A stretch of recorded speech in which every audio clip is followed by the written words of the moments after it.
So I'm painting something I've never painted before, at least not up close. Blocked it in, started putting a little bit of detail in, but I'm now going to start working on this old bird here. So as you can see, let me zoom in. So I've started putting the detail. I think I'll just focus. Started putting the detail in the twig that the bird's sitting on. The bird at the moment is just in a blocked in state, so no real detail on that. The background is not quite finished yet. I might need to just polish up on that a little bit, but I won't do that until I've got the bird finished. So I'll show you now the photograph of the bird.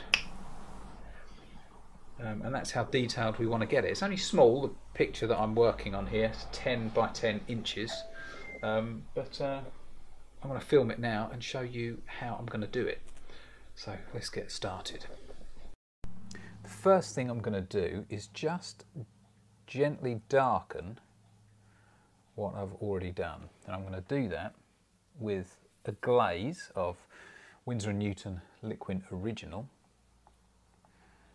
and a little bit of ivory black, a bit of burnt umber, and some ultramarine, French ultramarine.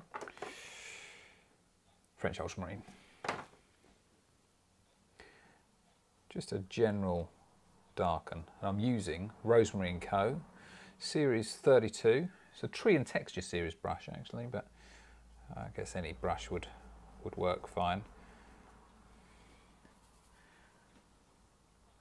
I'm going to go over pretty much the whole bird, and I'm probably not even going to change the colour, just going to go over the whole thing with this darker colour. But let's start working on this beak and the head now. We're going to use a rigger brush in order to get that really nice and sharp, and also probably the Rosemary & Co.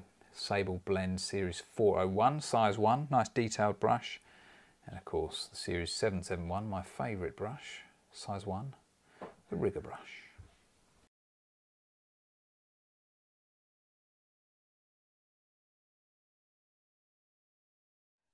Now, building up once again with the rigger brush, I'm going to continue to put in some of these darker areas, and in particular you can see them around the edge of the beak here and just below.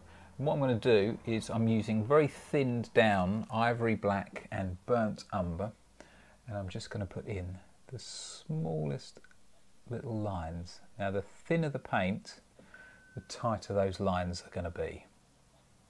And all I'm going to do is just be very observant as to where these lines are on the bird and what direction they move as well. And then once we've put these lines in, we can then go on to put in some of the lighter areas of feather.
So pretty much all I've been doing the whole time, and in particular just working on these feathers, is I've just used the rigger brush the whole time, because those feathers are just made up of loads and loads of very skinny lines. I mean, they're really small, and all I'm doing is just using the very tip of that brush, like I would if I was painting a branch or grass or anything like that. I'm just putting in those tiny little lines, and I'm trying to do it, I'm following the contours of the bird, but they're not always like that. For example, under here there's almost like a cross hatching to the lines, and then of course the only other thing I need to do is just make sure that the colours are right, and that I would say is probably the most difficult thing to do with this painting. Trying to get the subtlety of those colours excuse me, and also trying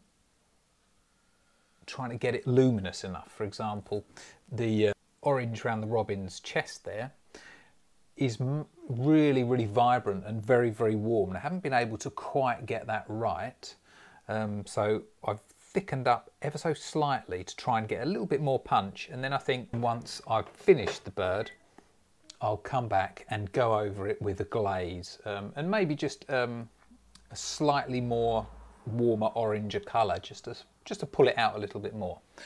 But let's get going on the back of the bird here. Now I'm trying to, also I think it's worth mentioning that I'm really thinning the paint down. So imagine the paint is like an ink consistency, and I'm almost trying to do it as if I am using a you know, like a fountain type pen to try and get these skinny lines. I'm using the brush more like a pen really than a brush. So as you can see, I'm just trying to keep these lines, just using the very, very tip of the brush, just trying to keep them as small as I can, as thin as I can. I'm also not trying to do very long brush marks. I think there are certain areas, like around where the back joins the wing, where those lines are perhaps a little bit longer,